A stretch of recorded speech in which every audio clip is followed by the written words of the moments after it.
Olá, eu sou o Bernardo Afonso e estou neste momento a fazer a última gravação desta série. Foram mais de 100 entrevistas ao longo de quase 200 horas e está tudo concentrado numa pasta com 250 gigabytes. Mas isto é só o início, a matéria-prima com que tentamos moldar uma longa narrativa. Nos últimos 2 anos, ajudei a imaginar, construir e moldar tudo isto que estás a ouvir. Uma boa parte do trabalho foi fascinante, pelo menos para mim. Compor uma banda sonora de raiz, ler o livro do Desassossego, viajar pelo país para falar com centenas de pessoas e ver a desenhar-se lentamente à minha frente uma realidade que pouco ou nada conhecia. Não me parece nada mal. Mas há outra grande parte do trabalho que tem pouco de estimulante, isto para ser simpático. As centenas de horas de transcrições, o tempo interminável perdido a fazer cópias de segurança e exportação das várias versões dos episódios, a impossível arquitetura de justificações para tudo aquilo que é dito e a revisão obsessiva do texto, à procura de gralhas, erros gramaticais e incoerências. Depois de tudo isto, há que fazer com que tudo o que se imaginou e escreveu faça sentido ao ser ouvido. Um complexo processo de corte e costura de áudio, de manipulação do que gravamos, de equilíbrios entre todos os elementos. E ouvir, e reouvir, e reouvir. Acordo à meia da noite a citar pedaços inteiros de episódios. O que ouves nesta série é o somatório de quase 3.000 faixas de áudio. Há narrações, entrevistas, arquivos, sons ambiente, efeitos de delay e reverb, anonimização de vozes e centenas de instrumentos a acompanhar tudo isto. Cada uma destas faixas foi cuidadosamente analisada, editada e discutida. São mesmo muitas as horas investidas num trabalho como este. E são também muitos os custos que vêm com ele. Salários, alimentação, deslocações, estadias, equipamento, marketing, entre um sem número de outros pequenos valores que fazem com que uma investigação de 2 anos como esta se torne muito cara. Por isso precisamos do teu apoio, para que trabalhos como este continuem a ser feitos e sejam de acesso gratuito. Se gostaste do que ouviste até aqui, considera contribuir mensalmente para o Fumaça em fumaca.pt/contribuir e junta-te às mais de 1.500 pessoas que todos os meses nos ajudam a estar mais perto de ser a primeira redação profissional portuguesa totalmente financiada pelo público. Novamente, basta ires a fumaca.pt/contribuir. Espero que gostes dos episódios que te faltam. Obrigado por estares desse lado. Olá, eu sou o Nuno Viegas. Este é o 10º episódio de Desassossego, uma série fumaça sobre saúde e doença mental. Se é o primeiro que encontras, vai ser difícil compreender por completo a história que estamos a contar. Devias mesmo ouvir esta série por ordem. Vai para o episódio 1. E se queres aproveitar o trabalho do Bernardo Afonso, devias mesmo ouvir este episódio usando auriculares ou auscultadores. Em fumaca.pt podes consultar um glossário e a transcrição completa daquilo que vais ouvir. E agora, vamos ao episódio. A narração é de Margarida David Cardoso. Como é que foi no hospital psiquiátrico? Ou seja, quando tiveste internada? Foi horrível. Pronto. Porquê que dizes Foi isso? horrível. E o menos mau foi o segundo internamento, porque foi... O Júlio de Matos tem vários pavilhões, não é? Eu acho que aquilo é dividido por áreas, depende de onde tu vens. O que quer dizer que tu podes ficar no meio de pessoas de todos os tipos que tu possas imaginar. Tu não ficas só com bipolar. Aconteceu-me ver um paciente atacar outro na sala da televisão. É claro que depois vêm os enfermeiros e essas coisas todas, mas isto quer dizer, mas tu dormes no meio de não sei quantas pessoas e não tens lá ninguém para te proteger. Cláudia R. Sampaio, a poeta e pintora que ouviste no 5º episódio desta série, tinha esta sensação de não estar protegida. Esteve internada por 3 vezes no Hospital Júlio de Matos, atualmente chamado Centro Hospitalar Psiquiátrico de Lisboa, a primeira vez em 2013.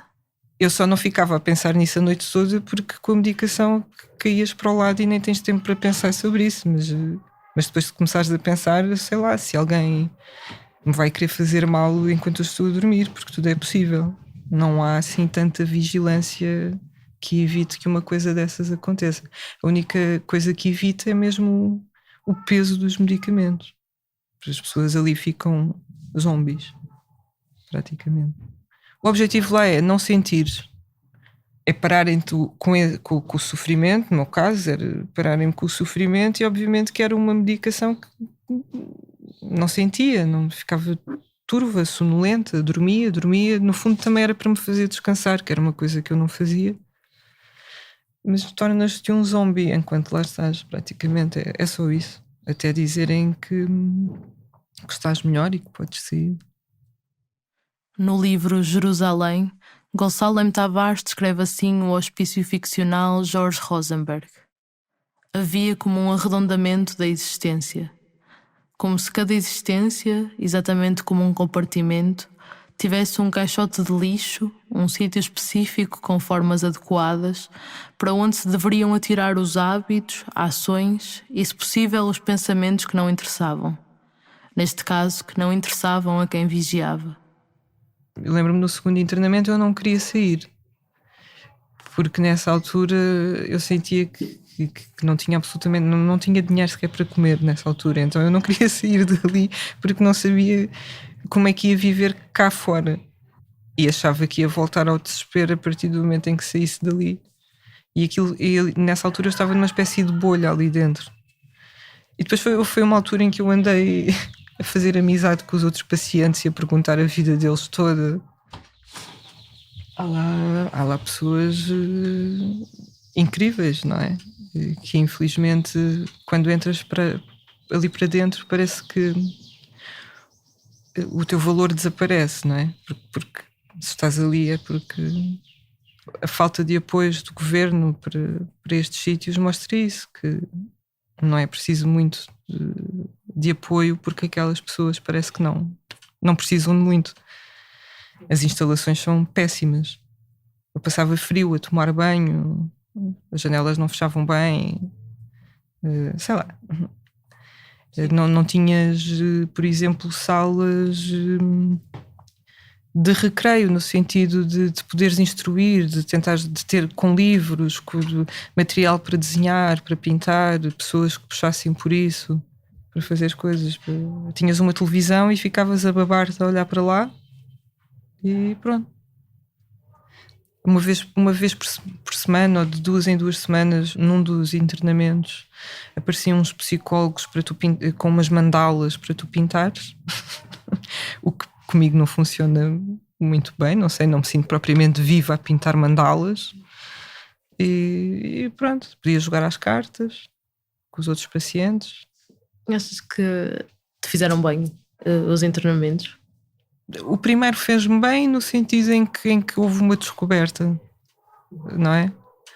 Acerca do meu problema, e a descoberta desse psiquiatra que me ajudou bastante, a descoberta de medicamentos que começaram a funcionar.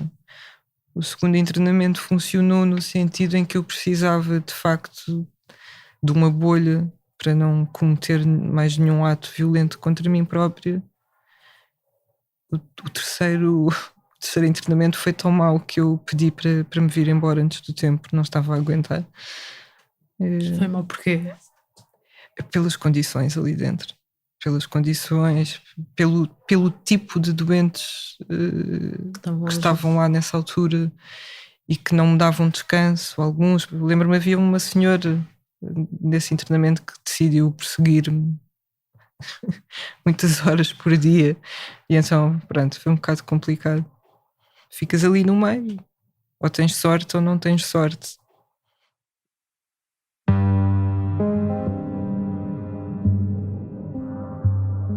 O Hospital Júlio de Matos, em resposta a esta descrição, reconhece que, e cito, a reabilitação das instituições hospitalares e as mudanças nas práticas assistenciais são um processo permanente que nunca está concluído.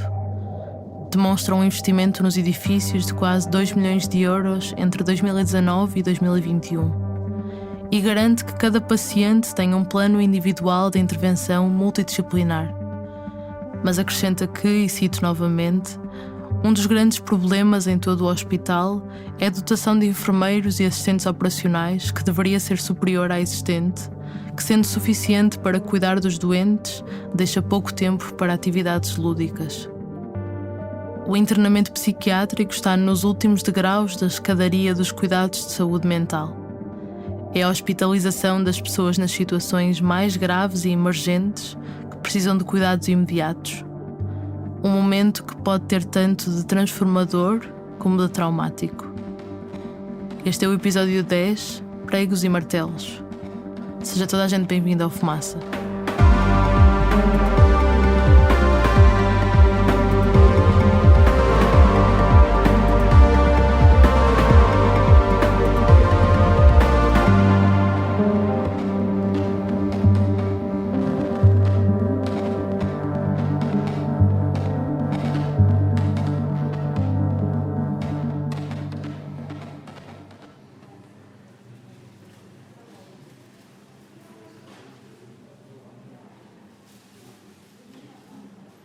Os horários são rigorosos.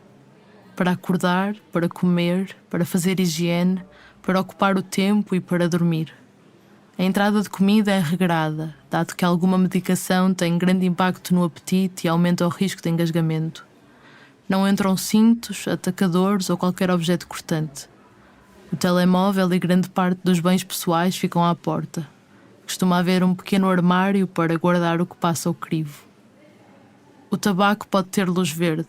O internamento psiquiátrico é o único em contexto hospitalar de agudos onde a lei levanta a proibição de fumo.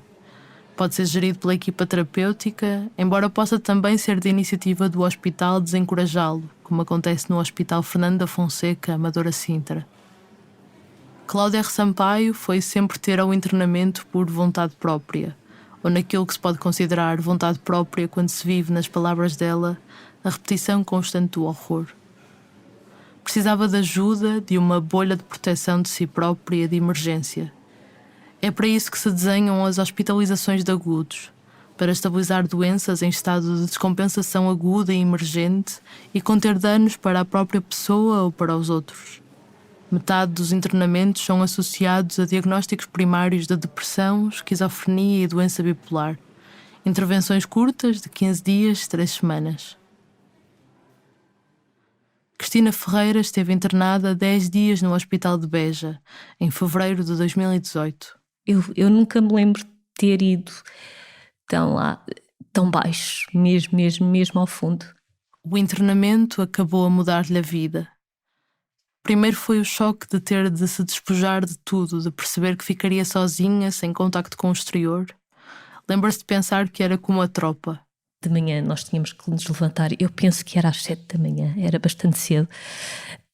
Tínhamos que fazer a questão da higiene, a nossa higiene, arrumar as nossas coisas, o quarto, as poucas coisas que podíamos ter. E depois havia ali, íamos tomar um pequeno almoço, e havia uma altura que era um bocadinho o nosso tempo. Que era, podíamos fazer basicamente o que quiséssemos. Muitos dos doentes aproveitavam esse bocadinho para voltar a dormir e os enfermeiros nunca deixavam, porque não é suposto dormir àquela hora, é suposto dormir durante a noite e é uma rotina que eles querem estabelecer. Parte dessa rotina eram as atividades desenvolvidas pela equipa terapêutica. Cristina também fazia yoga nas horas vagas, quando as colegas de quarto se ocupavam na sala de convívio. A dada altura, o enfermeiro sugeriu que desse uma aula aos colegas. Até aí, Cristina, que trabalhava em produção televisiva há vários anos, não levava tão a sério o hobby que se viria a tornar a sua profissão. Foi muito importante para mim, porque foi quando percebi que realmente podia também dar mais aos outros através do yoga. E foi aí que eu decidi tirar o curso de professora de yoga. O internamento foi assustador em alguns momentos. Tenho que confessar que, ao ver algumas pessoas e o comportamento de alguns dos doentes, eu fiquei assustada mesmo. Mas foi um ponto de viragem. Mudou de medicação e encontrou um enorme apoio nos profissionais do serviço. Uma equipa extremamente disponível e acessível, e funcionou tudo muito bem.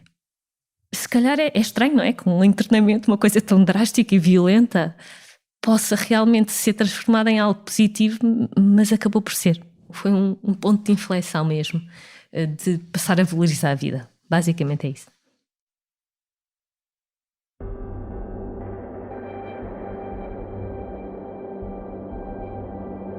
Eu olho para um internamento psiquiátrico e a pergunta que eu me fazia era sempre a mesma. Se eu tivesse que precisar de ser internado aqui, era isto que eu esperava para mim, de todo que não era. Como é óbvio, muita coisa muita coisa que não está bem, que eu achava que ia melhorar, nomeadamente recursos humanos, as regras e mais regras e mais regras são impostas ao doente mental. O enfermeiro especialista em saúde mental, Jorge Pereira, trabalhou no Hospital de Magalhães Lemos, no Porto, entre 1994 e 2011. Explica como, em geral, a organização dos internamentos psiquiátricos nem sempre abona pela qualidade dos cuidados. É óbvio, a atenção deve ser específica mediante as necessidades de cada um e depois as patologias todas misturadas acaba por não haver muito esse cuidado. Há quem tenta organizar os quartos com base no bom senso. Se possível, por exemplo, evitar que um utente com alucinações partilhe quarto com alguém que fez uma tentativa de suicídio. Mas o espaço nem sempre é auspicioso a grandes manobras logísticas. Os quartos individuais são raros. É comum terem 2, 3, 4 camas, até 8, como no Hospital de Faro. Normalmente são divididos por género. Nos 2 hospitais psiquiátricos que restam no país, os doentes são distribuídos pelos vários pavilhões conforme a origem geográfica, porque tanto o Júlio de Matos em Lisboa como o Magalhães Lemos no Porto ainda respondem às necessidades dos concelhos que não têm internamento próprio ou camas disponíveis. Em geral, Jorge Pereira acha que as regras poderiam ser mais flexíveis. Uma coisa que eu sempre me indignei e continuo-me a indignar é que o doente mental continua a não ter acesso ao seu telemóvel, que eu acho que se calhar há doentes que não poderiam ter, mas para outros, uma grande maioria poderia ter acesso. Eu lembro de uma vez uma pessoa dizer que a filha fazia anos nessa noite e porque é que não podia mandar uma mensagem à filha que fazia anos. Os profissionais são muito resistentes, são muito rígidos. Eu percebo que quando há falta de pessoal as coisas têm que andar minimamente dentro daquilo que, com alguma rigidez, para se poder fazer tudo que tem que ser feito. Neste contexto, há internamentos de psiquiatria em que, além de dormir, comer e tomar a medicação, há muito, muito pouco para fazer. Depois de internado num serviço de agudos, um utente na casa dos 20 anos descreve-nos como lhe chegavam a doer as pernas de tanto andar para a frente e para trás nos corredores do hospital. Um enfermeiro especialista em saúde mental explicou como o internamento hospitalar na psiquiatria de adultos ainda se associa quase exclusivamente ao tratamento farmacológico. Cito: precisam de medicação, fazem medicação, ceda-se e está tudo bem. Voltam para casa e está feito. A preparação para a alta e a prevenção de recaídas, que deveriam ser feitas ao mesmo tempo que a estabilização do quadro clínico, podem ficar para segundo lugar. E numa unidade de longo internamento, disse uma enfermeira que já quase ninguém fala em processo terapêutico, em reabilitação. Fala-se em manutenção, em que a malta não descompense muito. Fim de citação. Diogo, que não se chama Diogo, viveu no Júlio de Matos cerca de 30 anos, depois de um diagnóstico de esquizofrenia. Mudou-se em 2019 para o Centro de Apoio Social do Pisão, em Cascais, onde o encontramos. Pediu para lhe guardarmos a identidade. Recorda assim a rotina no hospital psiquiátrico. Levantava-se, tomava banho, comia o pequeno almoço, ficava à espera que lhe dessem o tabaco. Esperava a hora de saída, por volta das 10, 10:30, ia dar uma volta, pedir umas moedas, comprar um maço de tabaco se tivesse dinheiro. Arranjava uns trocos para uma sandes, um bolo, guardava qualquer coisa para a tarde. Depois voltava para almoçar. Às 2 descia outra vez. Arranjar mais umas moedas, comprar outro maço, voltar ao final da tarde. Jantar, tomar os medicamentos, devolver o tabaco, dormir. No outro dia, a repetição. Quando lá chegou, ainda era jovem. Ajudou a fazer as camas, dar de comer aos doentes, lidar com os mais agitados. Mas depois desinteressou-se. Fugiu várias vezes para voltar repetidamente ao internamento compulsivo. Quando lhe pergunto como poderia ser diferente o internamento psiquiátrico, fala em mais liberdade, mais exercício físico, terapia ocupacional com fartura e técnicos com formação específica. Técnicos como deve ser, nas suas palavras. Francisco Sampaio, antigo enfermeiro no Hospital de Braga, retrata o serviço onde trabalhou como uma exceção no que toca à terapia e atividades ocupacionais. O enfermeiro especialista selecionava um conjunto de utentes, 5, 6, que tivessem um problema comum e realizavam intervenção com esses utentes desde segunda até sexta-feira, e isto, deixa-me dizer-te, é um luxo. Ou seja, não é de forma alguma aquilo que é a realidade mais habitual nos serviços de psiquiatria por esse país fora. Susana Pinto Almeida fala no contraste entre a sua experiência no Centro Hospitalar Universitário de São João, no Porto, e a chegada a um hospital distrital em Leiria. Num internamento num hospital universitário, há terapia ocupacional, há uma preocupação imediata com a reabilitação cognitiva, ainda está o doente a chegar. Isto é uma forma de expressão, não é? Mas quando chega à zona centro, não há terapia ocupacional. Em 2021, os então médicos internos de psiquiatria Ana Samuco e Afonso Almeida Matos, no Hospital de Porto Alegre. O que é que uma pessoa que está internada faz durante o dia? Nada. Aqui não há muito para fazer, é verdade. Temos uma única terapeuta no serviço, portanto as horas que dedica de facto à terapia ocupacional são uma parte muito pequena do seu horário. Os materiais disponíveis também não são incríveis, não é? Para fazer outro tipo de atividades. Pronto, tem televisão.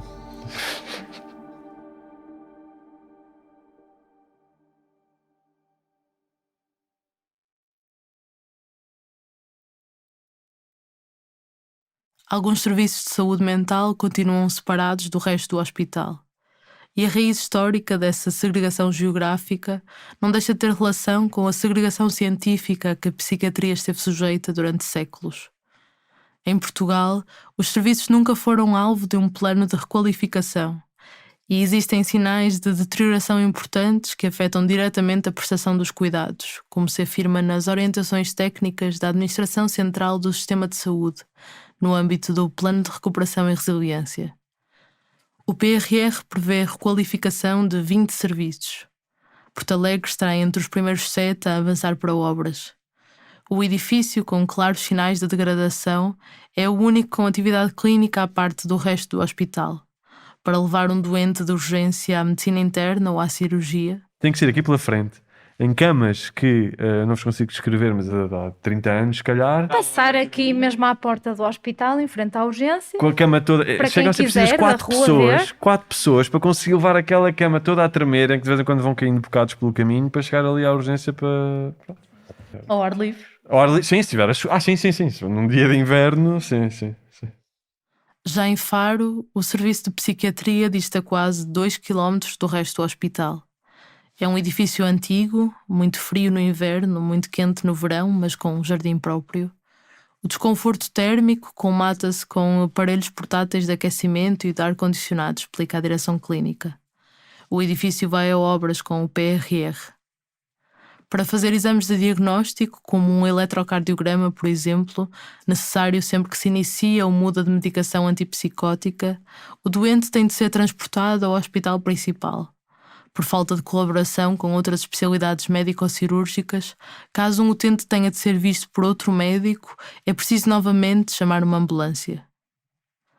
Este é um dos médicos do serviço que pediu anonimato. Vais ouvir a partir daqui alguns profissionais de saúde que, por receio de represálias de atuais ou antigos empregadores, apenas concordaram falar com o compromisso de lhes protegermos a voz e o nome. Alteramos as vozes para esse efeito. Portanto, quando era preciso alguma observação dos gestionários, menos que pedir uma ambulância ao hospital ou dentro do hospital para o gestor ao hospital e era observado como um doente estéril, uma pessoa estéril. E para além disto, nós não estamos incluídos no meu código de emergência interna hospitalar, quer dizer que isto já aconteceu comigo, inclusivamente, uma lente entrou em paragem e nós temos que chamar o INEM da nossa telemóvel, desligar, estamos no hospital e chamar o INEM para virem-nos para paramédicos. A direção clínica do Centro Hospitalar Universitário do Algarve assegura que algo assim não é comum, que o departamento está integrado na rede de telefone hospitalar e conta com o apoio dos serviços de emergência internos. A construção de um novo hospital no Algarve foi uma certeza anunciada várias vezes nos últimos 20 anos e está novamente inscrita no programa do atual governo. O edifício da Psiquiatria e Saúde Mental da Unidade Local de Saúde da Guarda será outro a ser requalificado com o PRR. Aí, onde Rui Paixão trabalha como enfermeiro especialista em saúde mental, até uma pequena distância causa constrangimentos semelhantes. No nosso caso, não são quilómetros, são alguns metros. Estamos sempre dependentes de transporte ou externo ou da própria instituição e que não estão propriamente mobilizados e à espera que nós precisemos deles. Rui Paixão, que é também dirigente sindical no Sindicato Democrático dos Enfermeiros de Portugal, o Sindepor, diz que assistia à chegada de doentes cada vez mais velhos e pouco autónomos a um serviço em que os quartos ficam no primeiro andar, sem elevador. Há uma rampa externa que expõe, nomeadamente agora durante o inverno, os doentes, caso haja essa necessidade, caso haja uma alteração da mobilidade e os queiramos mobilizar para o piso térreo, obrigar a expor os doentes às condições climatéricas que na Guarda não são propriamente muito favoráveis. Os quartos também estão, do ponto de vista até da segurança do doente, completamente desfasados com as necessidades de hoje em dia. São quartos em que estão instaladas 3 camas, em que não distanciam sequer 1 metro uma da outra. Estamos a falar de mobiliário que acaba sempre por ser mobiliário que deixava de ser utilizado por outras unidades. Nos espaços comuns acaba por ter também instalações sanitárias degradáveis e bastante limitadas, e é com isso que temos trabalhado.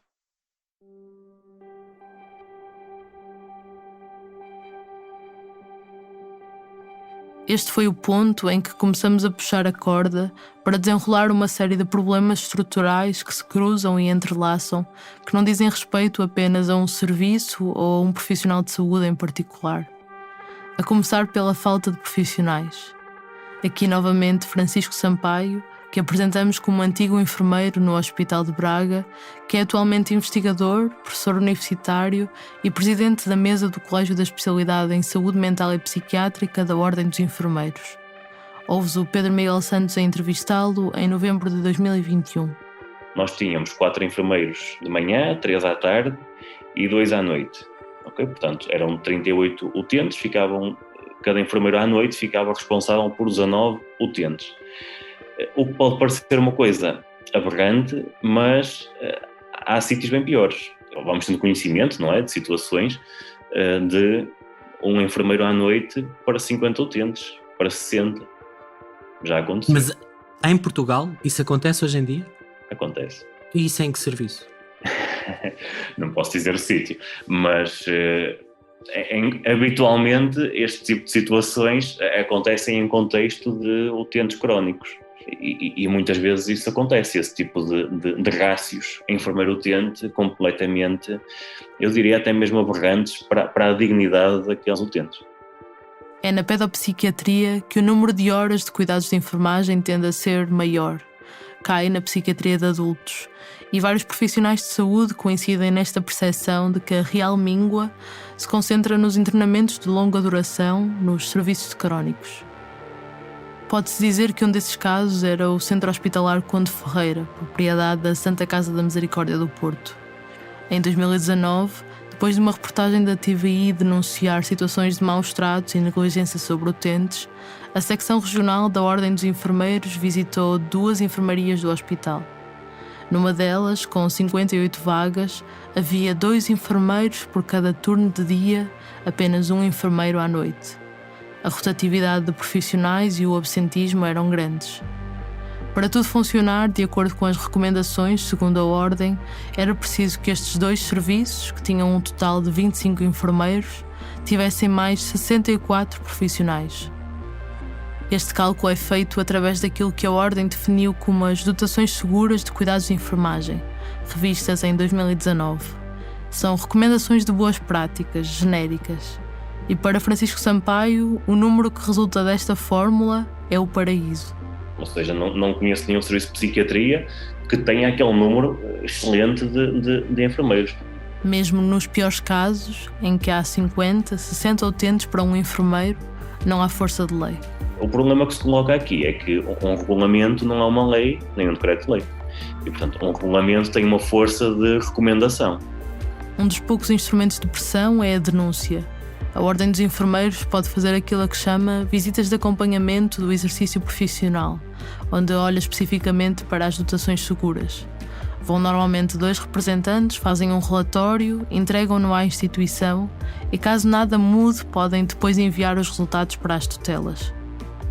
No setor privado e social, onde se incluem as IPSS, essa denúncia pode, no entanto, nunca se refletir em nenhuma ação, porque a Ordem precisa de autorização para fazer a visita, ao contrário do que acontece nas entidades do SNS.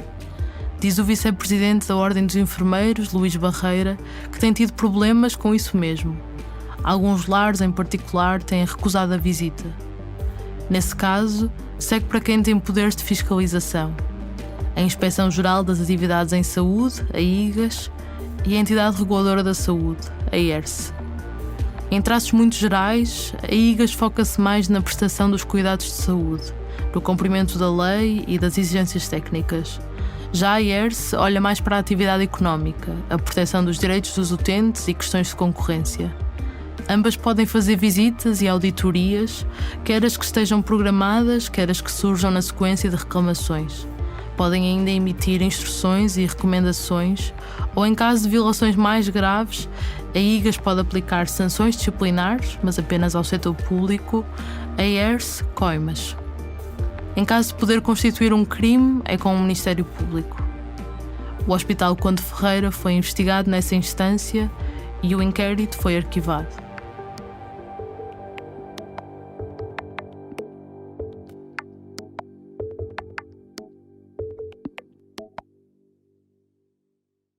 Imagine-se um utente com pessoas com ideação suicida, portanto têm ideias de suicídio.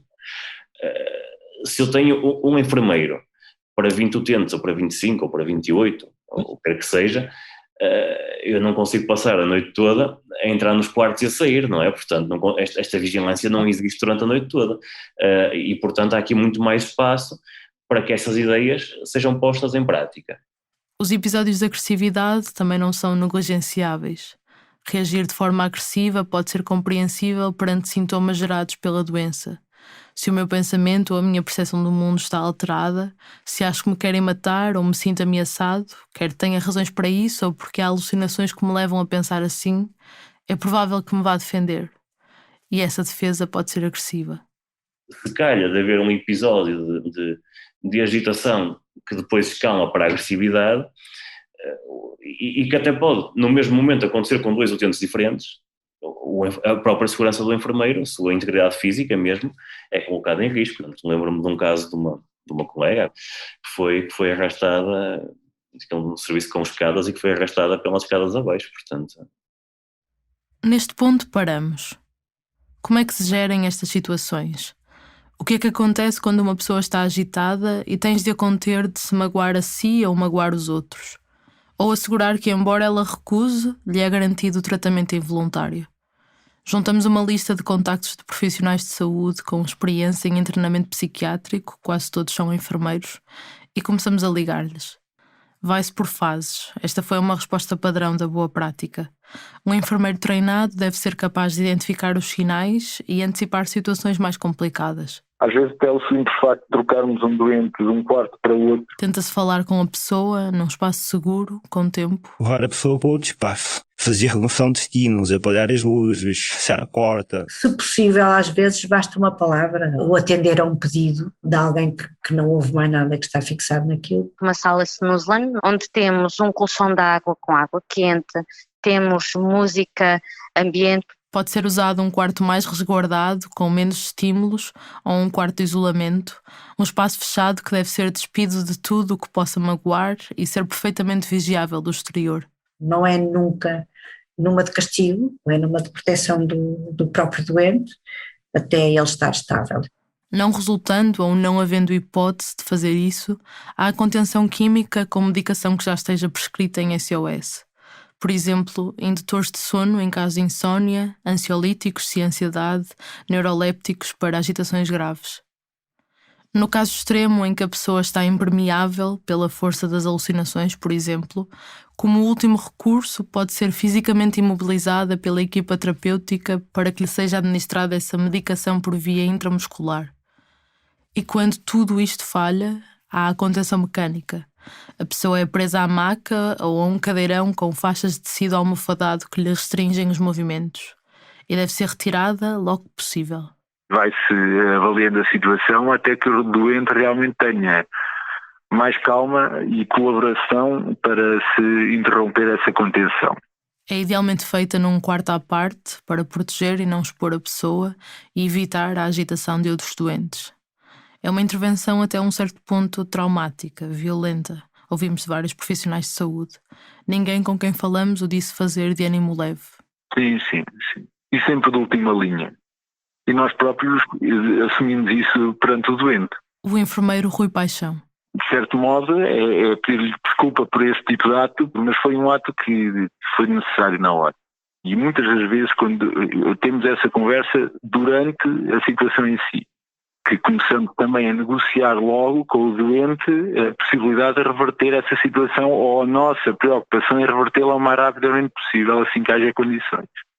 A Direção-Geral da Saúde descreve precisamente as medidas de contenção como um último recurso, que deve ter como resultado o melhor interesse do doente. Na última orientação sobre esta matéria, de 2011, lê-se que o recurso a estas medidas é abusivo se visa a redução da vigilância do doente. E quando se refere a quem deve desencadear as medidas de contenção necessárias, esta orientação nomeia apenas a figura do profissional de saúde, que deve sempre ter formação para prevenir e aplicar corretamente técnicas de contenção. A imobilização, em particular, é normalmente feita por enfermeiros e auxiliares de ação médica.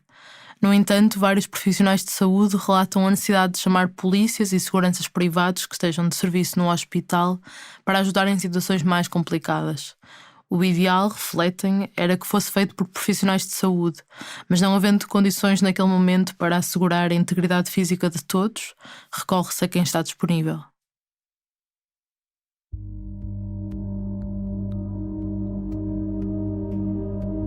Então, que outros impactos tem sobre os doentes a gestão de serviços subnutridos com espaços inadequados, onde os quartos individuais são raros, à exceção dos de isolamento? O Nuno Viegas pegou na lista de contactos e foi perguntar: como é que geres situações de urgência? O que é que fazes se 2 utentes descompensarem ao mesmo tempo? Pois, sempre que me questionei sobre isso e quando perguntava a parte da chefia e tudo mais, é um pouco tentar socorrer os 2 ao mesmo tempo, não ter que optar pelo que podemos fazer, pela maior urgência. Rita Mendes, enfermeira há 6 anos, fala da experiência que teve entre 2016 e 2021 na Casa de Saúde do Telhal, em Sintra, do Instituto São João de Deus. Um enorme complexo de unidades de internamento, clínicas e residências, com capacidade para mais de 450 utentes. Rita trabalhava numa unidade de instalações antigas, 2 pisos, sem elevador, onde se fazia o jogo nem sempre possível de tentar colocar no andar de cima os doentes mais independentes. Em termos de recursos humanos, qual era o rácio de... Vamos tocar mesmo na mousse, sim. Esse riso diz muita coisa. Os rácios eram muitíssimo inadequados. Mais inadequados não poderiam ser. Ou seja, era uma enfermeira por turno. Na manhã, se tivéssemos sorte, ou o previsto, seriam 2 auxiliares. 2 auxiliares da ação médica para prestar cuidados e outro de serviços gerais para limpezas e arrumações. Como é comum, ao longo do dia, os turnos vão mingando. À noite, a altura em que vários profissionais dizem haver mais episódios de agitação, havia um enfermeiro e um auxiliar. Para 40 utentes. Houve uma fase em que nós ainda íamos vigiar, ou seja, saíamos da nossa unidade para ir a uma outra unidade onde estava uma auxiliar sozinha durante o período da noite, com 45 utentes, e nós íamos ver se estava tudo bem, se precisavam de alguma coisa e assim, e acabámos por fazer a chamada volta com a auxiliar, ou seja, troca das fraldas e observar os utentes, ver se não precisavam de alguma coisa. E para além disso, é que ainda não ficamos por aqui, ainda é um bocadinho pior do que isto, ainda íamos a uma outra unidade onde os utentes são muito mais independentes e fazem, vão 7 utentes que estavam naquela unidade naquela altura e nós íamos lá também para ver se eles precisavam de alguma coisa e estava tudo bem. E depois regressávamos à nossa unidade. Outro enfermeiro que trabalhou 1 ano nesta unidade, entre 2017 e 2018, pede anonimato para fazer o mesmo retrato. Há uma altura em que muitos enfermeiros foram embora e eu às vezes tiveram de conferir a segurar cuidados, principalmente à noite. Portanto, aí tínhamos cerca de 70 utentes à responsabilidade do pessoal enfermeiro, sendo que metade desses utentes não se conhecia de lado nenhum. Basicamente é vigiar, né? Se estão vivos, se estão ok, e que medicação é que têm prescrito em SOF, porque não dá para saber muito mais, né? Se um utente desorganiza, não vai haver tempo nem cuidado para aplicar medidas graduais. Tem que ser adormecer o utente ou acalmá-lo, depois há outros tantos à minha responsabilidade. E por isso é que a equipa de enfermagem se recusou a fazer isto. Pronto. E o que é que aconteceu depois de se recusarem? Eles contrataram alguém? Não, houve uma outra unidade que ficou destacada para essas rondas. Rita Mendes ligou à Ordem dos Enfermeiros a pedir ajuda. Os enfermeiros faziam aquilo que era possível, mas perante aquela afluência, aquela sobrecarga enorme, nunca se pode fazer bem e basicamente eles estavam num registro quase de sobrevivência ali. Sérgio Branco, presidente da secção regional do Sul da Ordem dos Enfermeiros, recebeu uma primeira queixa sobre a Casa de Saúde do Telhal em 2017. Era escrita por um grupo de profissionais que denunciava turnos com um enfermeiro para 50, 80, 110 utentes. Visitou a instituição 2 anos depois, na sequência de uma nova queixa, agora anónima, que retratava a divisão de um único enfermeiro por várias unidades, com dezenas de doentes dependentes durante a noite, da mesma forma que Rita Mendes o tinha feito. Para o responsável da Ordem, é o mesmo que se passa com praticamente todas as organizações semelhantes. Há um desfalque assistencial enorme, sobretudo pela falta de enfermeiros, e estão desfalcadas não só em termos quantitativos e neste caso por falta de profissionais e especificamente por falta de enfermeiros, mas estão desfalcadas sobretudo também em termos qualitativos, ou seja, em termos de qualificação das pessoas que depois lá trabalham. Porquê? Porque procuram exatamente a resposta mais barata para garantir a sustentabilidade ou para garantir lucros ou o que seja que os move. Quando levamos estas questões à direção da Casa de Saúde do Telhal, a diretora Ana Sequeira, o diretor clínico Vítor Cotovio e o diretor de enfermagem, Luís Gens, explicam as dificuldades sistemáticas de contratação de enfermeiros que sentem desde a intervenção da Troika e a imigração de muitos profissionais. Admitindo que os rácios estão longe do ideal, demonstram que uma rotatividade de enfermeiros obriga a permanentes ajustes nas unidades em função do grau de complexidade dos utentes, para que os mais dependentes tenham cobertura. Por isso, é normal pedir rondas noturnas para assistir àqueles que estão mais autónomos. Algo que só se faz, diz o diretor de enfermagem, depois de certificado que todos os utentes estão estáveis. Luís Gens explica que, embora tenham feito esforços para aumentar a remuneração do trabalho e cativar mais enfermeiros, não é possível fazer mais sem um aumento do valor da diária de internamento paga pelo Estado, atualmente a ser discutido. O atual acordo de prestação de serviços foi celebrado em 1983 e a sua atualização estava já prevista no Plano Nacional de Saúde Mental de 2007.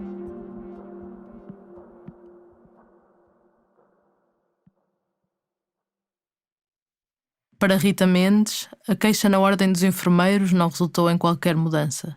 Eu ainda trabalhei lá 4 anos e até eu me vir embora, aquilo simplesmente passava de unidade em unidade. Da parte da Ordem dos Enfermeiros nunca houve uma ação. Aliás, quando eu liguei, não era uma situação desconhecida para eles. De tudo o que eu contei, eles já tinham conhecimento. Uma pergunta como a que lhe fizemos, sobre o que é que acontece quando 2 utentes descompensam ao mesmo tempo, em particular durante a noite, não é de todo uma pergunta inocente. Vem da documentada relação entre a falta de recursos humanos e o receio de que não haja mãos para tudo e o recurso mais rápido e mais frequente às diversas formas de contenção de doentes. Pode ser uma escalada.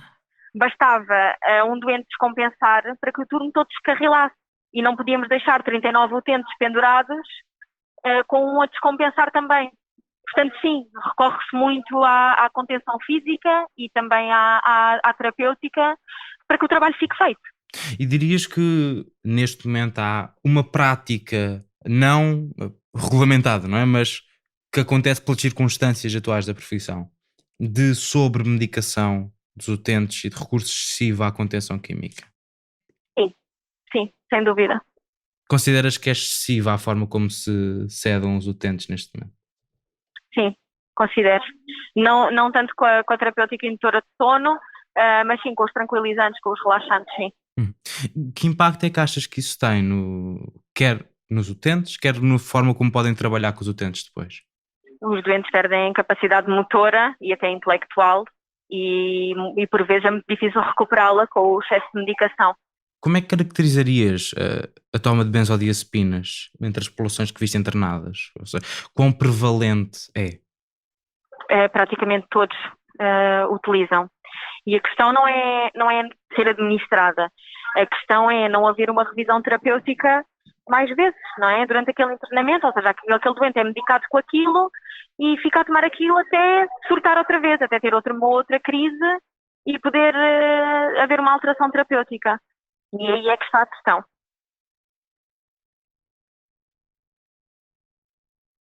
Ao longo de dias, repetimos e repetimos as mesmas perguntas. E com as devidas nuances, vários profissionais de saúde coincidiam num diagnóstico. Francisco Sampaio, da Ordem dos Enfermeiros. Se houvesse mais recursos humanos, se calhar poder-se-ia poupar a administração de alguma medicação em SOS.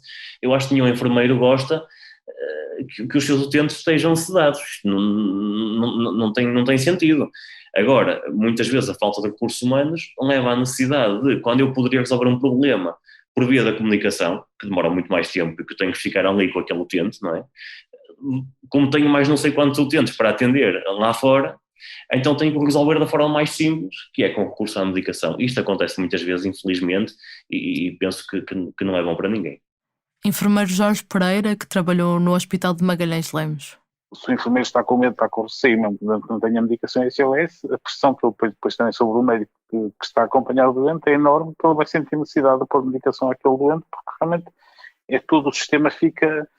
Não é? Há situações em que fica tudo estabilizado, não é? E eles que estejam sossegadinhos, por favor. Portanto, tem que estar sossegadinhos, porque senão as coisas correm mal. E eu não sei se é isto que é a realidade, mas teoricamente é assim que a gente inconscientemente acaba por sobreviver, não é? Queremos que as coisas corram bem, eu estou sozinho e há que usar a forma que nós temos, que muitas vezes é a fórmula química, não é? Laís Ferreira, terapeuta ocupacional numa unidade de cuidados continuados. Sendo os profissionais escassos nesses períodos, o que acaba por acontecer é que a contenção química é mais utilizada para garantir também o descanso dos outros utentes e o bom funcionamento e que não haja agitação de outros utentes que prejudique. É uma forma de garantir que a noite corre bem. É, exato, infelizmente. E sim, é verdade que quando há necessidade de recorrer à contenção química, os resultados não se verificam. Por muito que nós queiramos trabalhar com o utente, muitas vezes na manhã é que a contenção química acaba por estar a fazer mais efeito e ele acaba por não participar devidamente no processo de reabilitação. Enfermeiro sob anonimato, que trabalhou na Casa de Saúde do Telhal entre 2017 e 2018, que nos faz um retrato repetido por outros profissionais. Eu acho que isso não levou a estados de ansiedade brutais como fizeram sair do QL e ir à enfermagem, basicamente. Mas eu acredito que muitas vezes por enfermeiros se parem cansados ou por terem mau caráter, que percebam naquilo que deve ser uma contenção e implementem como quase um castigo, uma punição. E de facto é muito fácil a nossa frustração ser descarregada fora. Ser descarregada nas pessoas com quem trabalhamos. Isto não é bonito. E eu não o fiz, não sinto que eu tenha feito, mas é fácil ver essa porta aberta. O enfermeiro Jorge Correia trabalhou nos hospitais de Arnes, Lourvão e agora Sobralcide, em Coimbra. Eu não vou administrar a medicação ao utente para ele estar mais calmo. Não. O que vai acontecer é que eu não tendo aquele acompanhante, não podendo sinalizar, não podendo estar mais próximo porque estou com outros, a situação dele, clínica, vai se degradar. E chega ao ponto em que não há outra maneira de fazer. É mais neste sentido que acontece. Mas muitas delas, às vezes, poderia ser menos se houvessem mais recursos humanos. Isso não tenho absolutamente a mínima dúvida, está a perceber? Rui Paixão, enfermeiro da Unidade Local de Saúde da Guarda. Se eu estiver focado em 2 ou 3 doentes, mais facilmente consigo identificar sinais de alerta e definir uma estratégia para não deixar aumentar a tensão e as coisas depois desenrolarem-se de uma forma mais negativa, do que se estiver com atenção a sinais produzidos por 12 doentes, como às vezes acontece. A boia de salvação, diz Rui Paixão, tem sido o aumento das competências, da formação e especialização de enfermeiros e auxiliares do serviço nos últimos anos. E também a disponibilidade para a autoavaliação, para discutir intervenções e analisar o que correu mal em equipa. Para Nuno Correia, enfermeiro especialista em saúde mental, também foi a formação a fazer a verdadeira diferença num dos serviços de psiquiatria mais novos do país, no Hospital de Beja. Abriu em 2015 e abriu com uma equipa jovem, não tínhamos experiência em psiquiatria e nós já fizemos essa análise e do início é notório a diminuição de medicação em SOS e necessidade de contenção mecânica, comparando, por exemplo, o primeiro ano aos restantes anos de funcionamento do serviço. Neste momento, nós utilizamos muito menos medicação e muito menos contenção física do que aquilo que utilizávamos inicialmente, quer pela insegurança que tínhamos, quer pelo medo, quer pelo desconhecimento de outro tipo de estratégias para poder comunicar com os doentes e baixar a agressividade ou a ansiedade deles. Pedimos, mas a equipa já não tinha os dados desta análise. Entretanto, todos fizeram um longo percurso de formação, diz Nuno Correia. E sem dúvida que isso foi uma mais-valia para o doente. E isto foi uma conversa que tiveram, explicitamente? Sim. Com a análise dos dados, a chefe fez esse levantamento. Este serviço é novo. E então trabalhamos mais em função daquilo que são as guidelines atuais e não há vícios na forma de trabalhar. Todas as pessoas com quem falamos explicam que só dão medicação SOS ou aplicam outra forma de contenção como o último recurso, a última linha. O que é variável é onde é que essa linha está e quão rápido se chega a ela devido às condições dos serviços. Nuno Correia não viu hábitos dessa sobremedicação intencional de doentes, mas sabe o que acontece.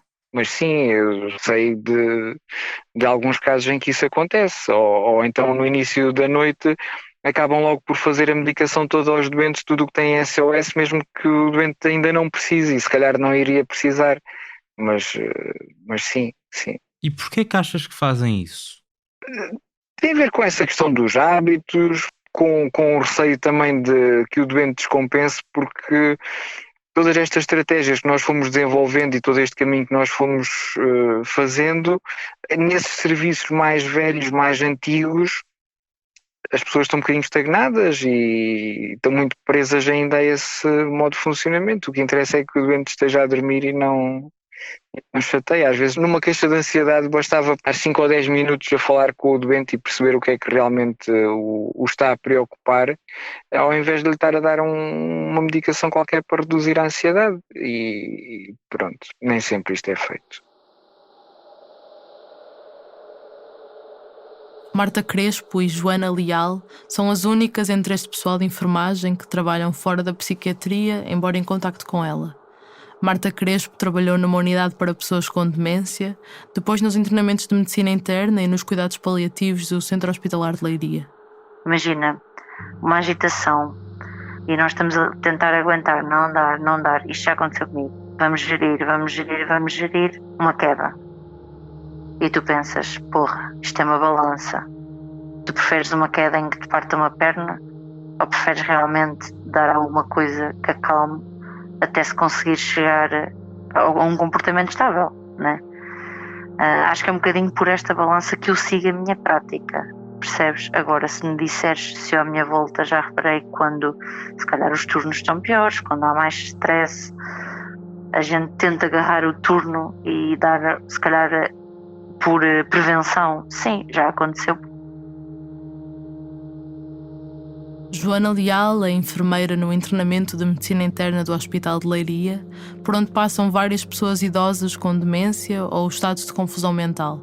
Se tivessem mais recursos humanos, mais pessoas presentes ali, teriam de recorrer menos vezes à contenção química e à contenção mecânica? Provavelmente sim. porque às vezes não há tempo para estar com essas coisas, entre aspas. Se calhar é rápido demais, é a nossa primeira opção antes de qualquer outra, mas também lá está, vai de encontro a esse problema de não haver recursos humanos para fazer de outra forma. Durante a minha prática eu nunca vi isto a ser de outra maneira, então para mim isto já é uma situação normal, apesar de não ser o ideal, é a situação normal. A prescrição de qualquer tratamento farmacológico tem que ser feita por um médico, dispensada pela farmácia hospitalar e é depois gerida e administrada de forma autónoma por enfermeiros, à responsabilidade da chefia de enfermagem. No SNS, as benzodiazepinas têm um controle acrescido como parte dos esforços para reduzir o seu consumo. Nas últimas décadas, a digitalização dos processos clínicos tornou possível um maior controlo e escrutínio dos registros de prescrição e de administração de todo o tipo de fármacos. Há hospitais com mecanismos mais avançados do que outros, em que os medicamentos saem da farmácia já embalados para cada doente, na dose certa, e o registro da administração é feito eletronicamente. Por isso, vários enfermeiros em contexto hospitalar descrevem esta contenção química excessiva e o seu subregistro como uma má prática deixada no passado. Eu lembro-me que no início do meu trabalho havia elementos que davam medicação que não estava prescrita em SOS, pronto. Eu acho que atualmente nós temos mais o cuidado em nos proteger de possíveis problemas, possíveis queixas. Eu acho que essa mudança tem a ver com atualmente haver muitas queixas de familiares, não é? De antes os familiares achavam os médicos e os enfermeiros os supra-sumos e tratavam-nos super bem, tanto que davam-nos prendas, não sei se já ouviste falar. A minha mãe é enfermeira. E agora não, agora desconfiam de nós de tudo e mais alguma coisa, somos sempre incompetentes e há montes de queixas relativamente ao nosso trabalho. E nessas queixas vão rever tudo, os registros todos, as coisas todas, e claro que ninguém de nós quer estar em xeque. Ou seja, se vamos dar uma medicação é porque ela está prescrita. Eu acho que tem mais a ver com isso. Essa mudança tem a ver com a mudança da sociedade em geral, a opinião em relação a nós e a facilidade que há em fazer queixas e em consultar todos os registros informáticos de tudo.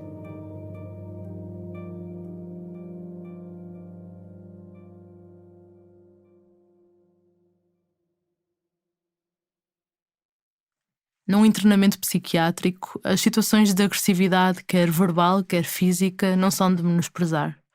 Acontecem e implicam dos profissionais de saúde capacidade para as compreender. Ok, esta pessoa que me está a chamar-me nomes numa condição de doença que a motiva a agir assim. Explica-nos um enfermeiro especialista em saúde mental que é preciso dar sentido à zanga. Senão o profissional de saúde passa a ser um cidadão comum que pode dizer: não estou para ouvir nomes, nem estou para ser insultado, nem estou para levar porrada. E isto aprende-se a gerir com formação, com experiência própria e com tempo para aprender com a experiência dos outros. É também por isso que a lei reconhece aos enfermeiros do internamento de psiquiatria uma compensação pelo exercício de funções em condições particularmente penosas. Têm mais 5 dias de férias por ano e possibilidade de redução de horário sem contrapartidas. Entre dezenas de entrevistas com profissionais de saúde, são comuns as reflexões sobre como a abordagem a um utente que está descompensado afeta essa descompensação. Como a linha resvala quando a comunicação não está certa, quando a paciência se perde, o toque e a postura mudam. E quando o doente não tem condições para compreender o que está a acontecer, entra numa escalada. Comportamento gera comportamento. Associa-se à falta de profissionais, à exaustão e formações débeis. Dentro destas descrições, que dependem sempre do lado por onde se puxa a questão, há enfermeiros que observam a linha que justifica intervenções mais duras a ser colocada bastante cedo. Este profissional de saúde que vais ouvir de seguida concordou inicialmente em falar sem qualquer constrangimento. Trabalha no Hospital de Santo Espírito, na Ilha Terceira, nos Açores, administrado pelos Serviços de Saúde Regionais e Independentes do SNS. No entanto, depois de contactarmos a instituição em que trabalha para contraditório, este trabalhador sentiu-se intimidado pela reação do hospital. Foi convocada uma reunião para esclarecer quem teria falado à imprensa. Esta pessoa acabou a pedir-nos para não a identificar, com medo de sofrer represálias. Atendendo às circunstâncias, reescrevemos a sua história sob anonimato. Ao longo da entrevista com o Nuno Viegas, navega entre histórias de inspiração e desilusão com a psiquiatria. Fascina-se por modelos de serviços que funcionam de forma diametralmente diferente do seu, com espaços que, em si mesmos, são terapêuticos, que ajudam a conter a agitação e evitar intervenções mecânicas e químicas sobre os doentes. É o espaço em si que está preparado para que a pessoa possa lá estar sem qualquer tipo de contenção química. Como é que poderia ser possível um doente agitar-me entrar e até ela aceitar efetivamente a medicação? É que ele poderia estar ali no seu estado puro e ele tinha um espaço físico que lhe permitiria regular aquilo sem necessidade de intervenção mecânica ou necessidade de intervenção química. Isto para mim é perfeitamente inconcebível que isso neste espaço não é um espaço preparado para isso. Segundo, porque a nossa mentalidade não está preparada para isso. É natural que a agitação de um doente perturbe o profissional também. E por isso é que se pressupõe de quem trabalha em psiquiatria uma grande capacidade de relação com os outros, um enorme controle das emoções e, acima de tudo, muito autoconhecimento e consciência de si mesmo. Mas nós, como profissional, temos que regular o nosso comportamento para que seja o utente a vir sincronicamente ao nosso tipo de comportamento e não o contrário. E não sermos nós a sermos levados por aquela agitação. Recorda uma intervenção em particular que o traumatizou, por ter sido incapaz de agir nesse sentido. Nesse dia, vinha da urgência um utente com um mandado de condução acompanhado pela polícia. O internamento é avisado de que estaria agitado, mas não o vê tão agitado quanto isso. É claro, como qualquer outro ser humano que se vê encurralado, rodeado de 4 ou 5 polícias, rodeado de médico, rodeado de 2 enfermeiros e rodeado de um auxiliar que está em minoria, num quarto encurralado. Portanto, é normal que eles estejam na defensiva, não é? Mas a agitação maior era no próprio técnico, que neste caso da médica, ele fazia pelo paciente que estava relativamente calmo, estava a tentar compreender porque é que estava em plena via pública e que tinha sido chamado para comparecer no serviço de psiquiatria sem entender o motivo. Ele queria conversar sobre esse assunto e a médica, como queria despachar ao seu próprio potencial da agitação do doente, a colocava nervosa e ela começou a aos gritos a dizer portanto, foi uma situação em que eu acho que não cumpri o meu código deontológico, porque eu tenho que cumprir as indicações na minha verdade e na minha consciência. O que me apeteceu naquele momento foi dizer a cada um daqueles indivíduos que façam favor de sair desta unidade, para que estão mais estabilizados com o próprio doente, saiam todos. Saindo todos, imagina-se com condições e tempo para falar com o doente. O serviço é pequeno. Poderia explicar-lhe o que aconteceu, o que era aquilo do mandado de condução, que poderia consentir com o tratamento ou então seria provavelmente internado involuntariamente. E não haveria necessidade de acontecer aquilo que efetivamente aconteceu, que foi uma contenção química forçada, foi uma contenção físico-mecânica forçada, com doenças cerebrais. Mas diz que não fez nada, ficou a ver. E aí é que acha que está a sua culpa. O Hospital de Santo Espírito diz que não teve conhecimento deste incidente, nem tampouco foi reportada nenhuma situação desta natureza, formal ou informalmente. Isto dificulta depois o processo terapêutico? Não vai acontecer. Ele vai ser sedado, ele vai ser medicado durante aquelas 2, 3 semanas. Ele vai ter alguma indução química sobre o seu comportamento. Agora dizer que isto é terapêutico, duvido, porque ele doente sai na porta por fora e deixa de tomar a medicação. Ele não entende as vantagens. Ele não entende as vantagens. Retrata uma relação às vezes tensa entre médicos e enfermeiros que dificulta comunicações francas. Depois, no primeiro dia, uma sobrevalorização do regime medicamentoso que faz com que os médicos não reconheçam ou não tenham tempo de observação para perceberem que há outras técnicas ou outras maneiras de atuar que podem ser igualmente eficazes. É um retrato comum de enfermeiros que não conseguem transmitir as nuances daquilo que conhecem e observam nos doentes e poderia influenciar o seu tratamento. As suas intervenções são autónomas e independentes por regulamento da profissão, mas o seu poder de decisão na prática é muitas vezes dependente dos médicos que passam de visita. Uma enfermeira reformada contava-nos como recente na saúde física os dias de trabalho sucessivos sem ir à casa de banho ou beber água, como comia à mesa com os doentes, pois todos os momentos eram de pedagogia, Como o burnout é uma consequência frequente deste ter de estar a 100% e ser quem dá a cara no internamento. Ouvimos várias vezes traços desta tensão de um lado e do outro.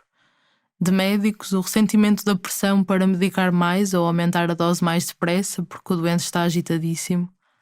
Ouvimos de alguns a inquietação quando o doente lhes parece demasiado prostrado, excessivamente medicado em relação àquilo que estaria prescrito.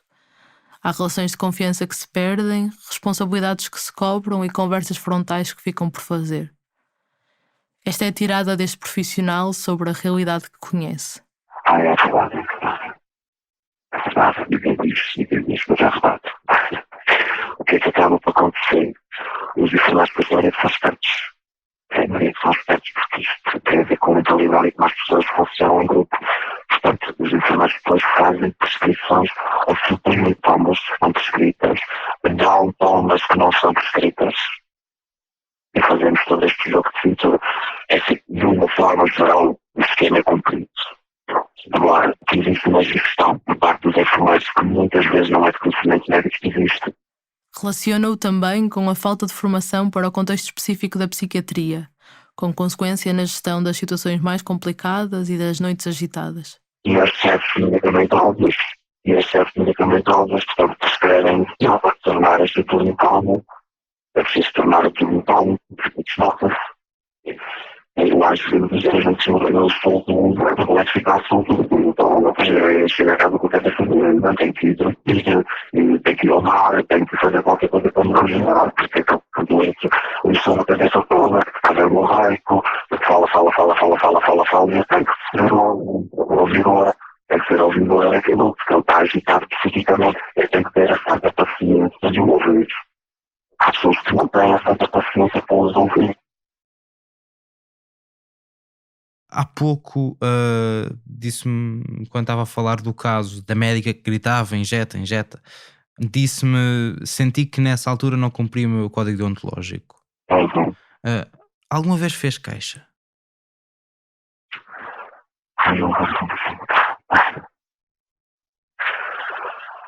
Olha, depois não faz na minha vida que eu até já começo a considerar fazer uma objeção de consciência. Para nessa etapa. Mais do que fazer queixa, fazer uma objeção de consciência. E se calhar esquece-me e vou para um restaurante, seria a mesa, fazer outra coisa qualquer, porque aquilo que está a ser feito, desculpa, eu vou só um bocadinho. Acho que isso poderia fazer de outras maneiras. E principalmente em localidades como as Açores, pequenas regiões. Nós poderíamos ser um exemplo. Eu acredito que no continente as coisas sejam mais difíceis de gerir e as pessoas vêm de distintas regiões e cada região tem a sua cultura, tem a sua maneira de ser e, portanto, nós, pelo isolamento, poderíamos ser laboratórios de excelência nos cuidados de saúde mental. E acaba de ser o contrário.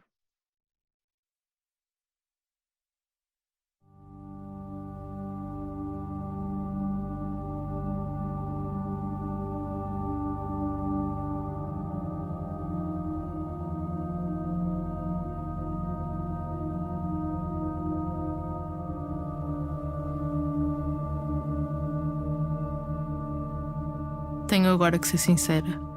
O relato desta experiência deu-nos uma porrada. Vínhamos de uma série de entrevistas, muitas delas duras, pelo sofrimento ético que transparecia em várias pessoas. Outras foram algo surreais, diria, por profissionais parecerem chocados, defensivos ou resignados ao serem levados a questionar nestes termos a sua prática.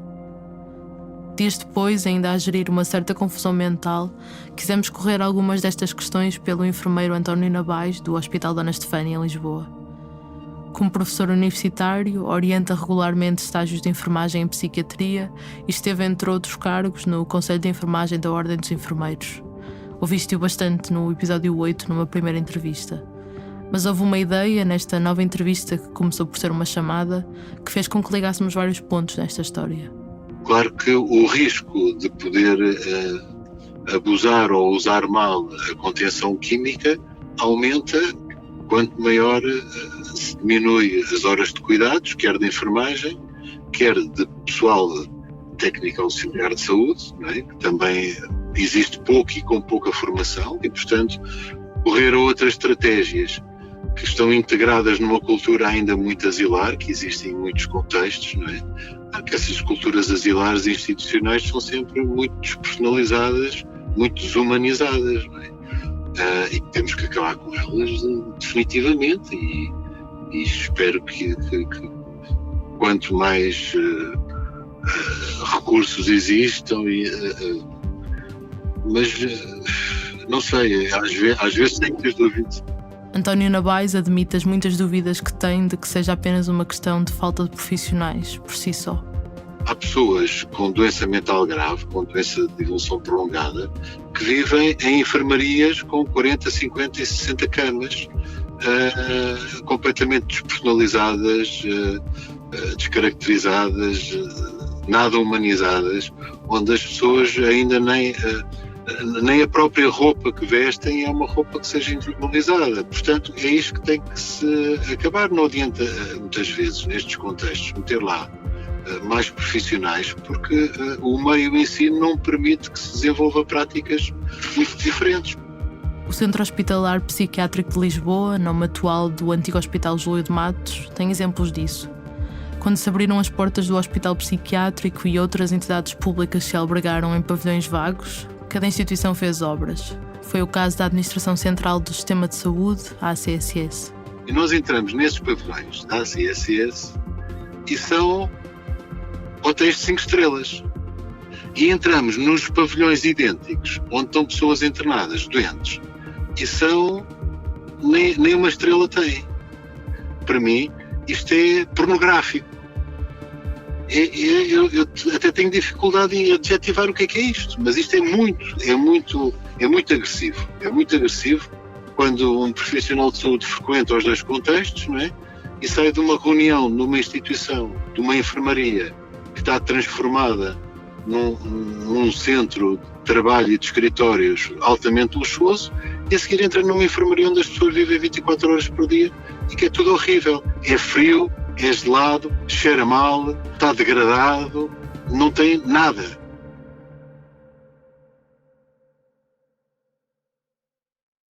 Em 2022, cerca de 120 pessoas viviam nas 4 unidades residenciais para doentes de evolução prolongada que o hospital mantém por ausência de respostas comunitárias adequadas. Nos últimos anos, a direção fechou 2 pavilhões para doentes crónicos por falta de obras. Esta enfermeira trabalhou no primeiro a fechar, em 2013, o pavilhão 30. E quando eu entrava lá só podia chorar quase, porque aquilo era terrível. Era terrível. Parecia um filme de terror. Aliás, eu não sei como é que era possível existir um serviço daqueles nessa altura, em 2011, 2012. O segundo pavilhão fechou em 2019. O Conselho Diretivo do Júlio de Matos diz ter pedido 2 anos antes autorização e financiamento à tutela para fazer obras. Descreve um edifício degradado, com pouca luz natural e com 57 camas dispostas em 2 andares, onde não se usava a lotação completa por escassez de profissionais que pudessem apoiar 2 andares em simultâneo. Em 2019, sem sinais de obras, estes doentes foram transferidos para a atual Residência Psiquiátrica 1. Lá, uma estudante de enfermagem compara a sua experiência em 2021 ao trabalho numa prisão. Dar medicação, gerir o tabaco, fechar todas as portas que se abre. Chamava-lhe a ala dos esquecidos, onde via as pessoas com comportamentos mais difíceis passarem o dia fechadas num dos corredores, companheiras do chão e algumas cadeiras. Descrevia como tudo encaixava numa rotina com pouca liberdade para desvios ou qualquer ideia de reabilitação. Estás ali fechado. Quem é que está a salvaguardar as tuas vontades? Estás despida, literalmente, em todos os sentidos. Estás à mercê de quem te tiver. O hospital diz que neste pavilhão têm sido feitas obras, mas refere o que citamos no início deste episódio, que embora haja o pressuposto de que todo o cidadão tem direito à reabilitação psicossocial, o hospital tem problemas por falta de enfermeiros e assistentes operacionais. De novo, António Nabais. A doença mental coloca as pessoas numa condição, muitas vezes, em que ficam subjugadas a determinadas poderes e práticas que completamente desumanizadas. E é isso que acontece. Estas pessoas, na realidade, não têm grande valor. Essas pessoas, quer dizer, as famílias são pessoas que estão institucionalizadas há anos, que não têm uma família que reivindique também direitos e cuidados e, portanto, acabam por estar muito esquecidas. E sempre assim viveram. E, portanto, muitas vezes nem há profissionais com quem nós falamos sobre isso que às vezes até acham estranho o nosso... pronto, que sempre assim foi.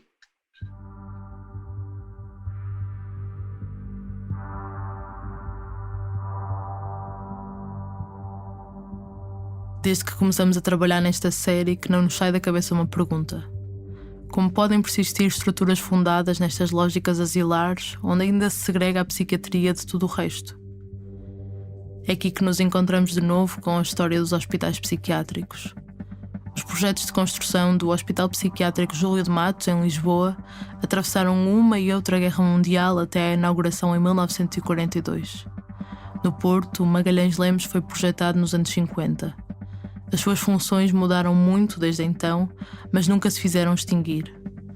Quase tudo nestes hospitais psiquiátricos deveria ter sido progressivamente transferido para hospitais gerais até 2016, dizia o Plano Nacional de Saúde Mental. Mas há uma relação de dependência que tarda em quebrar-se. Durante meses quisemos focar-nos numa dessas instituições. Falamos com atuais e antigos trabalhadores, alguns doentes e famílias. Ouvimos repetidas vezes os mesmos relatos sobre precárias condições de internamento e de trabalho. Encontramos serviços de portas abertas ao lado de outros perfeitamente opacos. De quase todas as pessoas veio um pedido de anonimato por receio de represálias. No próximo episódio, vamos ao Magalhães Lemos. Nós chegámos a ter 53 doentes num espaço vocacionado para 16. Programado estruturalmente para 16, chegámos a ter 53 doentes. Houve uma altura crítica do fim do verão de 2018 em que realmente as coisas estavam totalmente descontroladas. Eu tenho alguma dificuldade em entender. Acho que as pessoas não sabem muito bem o que é uma catástrofe. O Magalhães Lemos dá o que pode, que é ir enchendo o balão na medida em que aumenta a procura e diminui a válvula de escape. Diz-me assim, mas o balão estava mesmo. Se calhar esteve várias vezes. O que é que os doentes fazem? Nada, os doentes estão no escadeiro ou a fumar na sala de fumo ou a andar no mato outros tipos de óleos. Sobrecarregadíssimos de benzodiazepinas. Sentes que isto é algo que se discute? Ou seja, entre médicos, entre profissionais de saúde? Não só no meio, como é, possivelmente, é capaz de ser dos piores assuntos que se pode colocar na mesa numa reunião de serviço. A pandemia, achei que aquilo era uma nesga de oportunidade para mim. Uma nesga de oportunidade de pôr as regras. E a questão é não pode voltar atrás. É que é muito fácil isto de voltar atrás. Muito fácil. Agora a luta é essa.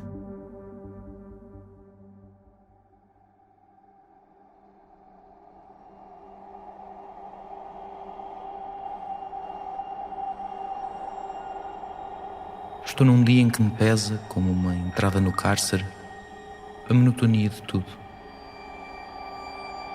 A monotonia de tudo não é, porém, senão a monotonia de mim.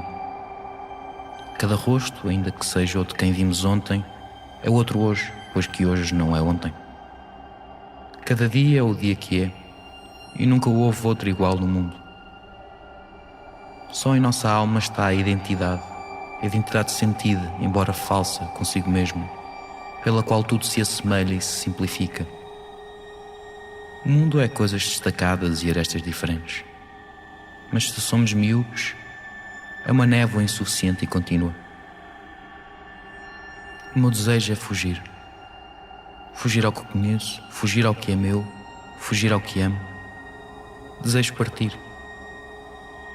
Quero não ver mais estes rostos, estes hábitos e estes dias. Quero repousar, alheio do meu fingimento orgânico.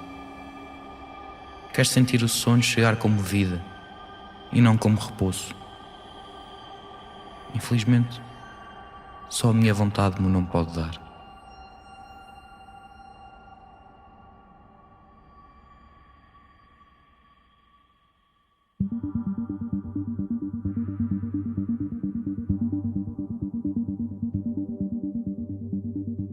Acabaste de ouvir Pregos e Martelos, o 10º episódio da série Desassossego.